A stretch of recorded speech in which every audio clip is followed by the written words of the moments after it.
Bienvenue dans ce 3e épisode du podcast des rêveurs, le podcast pour apprendre à maîtriser et comprendre ses rêves. Le podcast des rêveurs, donc, comme je l'ai déjà dit plusieurs fois dans les podcasts précédents, c'est un podcast pour qu'on apprenne ensemble et qu'on mette ensemble en place des habitudes pour faire des rêves lucides. Et la question que tu te poses peut-être ou peut-être pas parce que tu as déjà trouvé des réponses sur internet, c'est comment devenir lucide en rêve, comment faire des rêves lucides.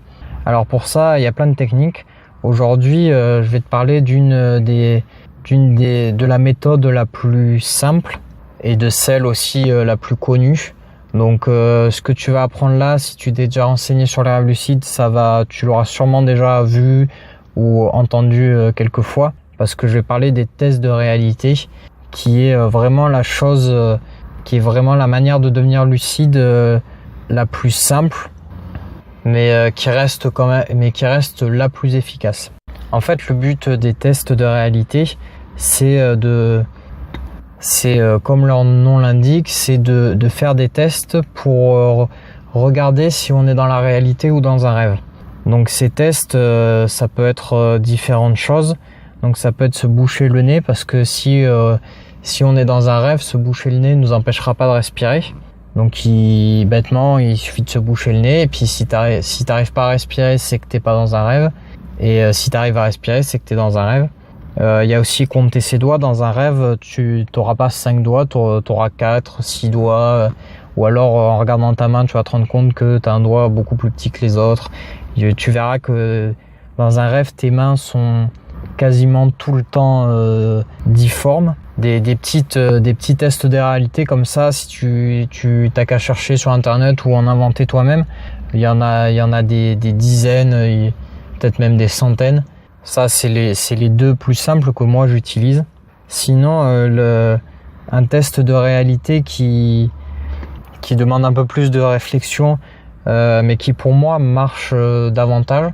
Après, tu verras quand tu auras fait quelques rêves lucides, 3-4, tu verras qu'est-ce qui marche davantage pour toi. Moi, ce qui marche le plus, c'est de remettre en question mon environnement. Remettre en question son environnement, c'est tout simple, c'est regarder autour de soi et chercher s'il n'y a pas des anomalies, s'il n'y a pas des gens qui ne devraient pas être à l'endroit où on est, si le décor n'est pas étrange, si le décor ne change pas, si tout a l'air normal autour de nous. Et souvent, quand on est en rêve, si on arrive à se poser cette question et à vraiment y réfléchir, on va se rendre compte qu'il y a quasiment toujours, c'est très rare qu'on n'en trouve pas, mais il y a quasiment toujours des anomalies, des choses qui nous font comprendre qu'on est dans un rêve. Maintenant, pour se poser cette question, ce qu'il faut, il faut avoir les habitudes pour se poser cette question en rêve. Donc l'idée pour se poser des questions dans un rêve ou pour faire des tests de réalité dans un rêve, l'idée c'est qu'il faut que ça devienne une habitude pour que même dans notre rêve, il y a un moment où on en arrive à faire ça, parce que c'est une habitude qu'on a dans notre vie courante. Donc pour ça, il n'y a pas de secret, ce qu'il faut c'est faire des tests de réalité tous les jours, quand on est éveillé, plusieurs fois par jour. Alors l'idéal c'est toutes les 2 heures, parce que ça permet d'en faire plusieurs par jour assez régulièrement. Il faut pas trop en faire, parce que sinon ça a plus de sens et ce sera complètement contre-productif. Si tu en fais 150 par jour, ça servira à rien. Encore une fois, l'idéal, je pense, c'est d'en faire à peu près toutes les 2 heures. Pour réussir pour pas oublier d'en faire, alors il y a la technique basique qui consiste à mettre un rappel sur son téléphone. Alors c'est la technique basique, mais ça marche très bien, quoi. Sinon, tu peux associer ça à une action que tu fais déjà dans ta vie. Alors, je connais pas ta vie, je sais pas ce que tu fais, mais par exemple, si à chaque pause, quand tu bosses ou en cours, à chaque pause, toutes les 2 heures, tu fais ton petit test de réalité. C'est rien, ça prend 30 secondes. Ça reste l'une des meilleures choses. Alors, c'est plus compliqué à mettre en place parce qu'il faut y penser au début. Mais après, une fois que c'est une habitude, c'est ce qui reste le mieux, parce que tu as associé cette action de faire des tests de réalité avec des actions que tu fais régulièrement tous les jours. Donc ça va devenir une vraie habitude, que si tu mets un test sur ton téléphone, le risque c'est que le jour où t'as pas ton téléphone, t'oublies parce que il est plus là pour te le rappeler, et que c'est peut-être pas quelque chose que tu auras naturellement pour habitude.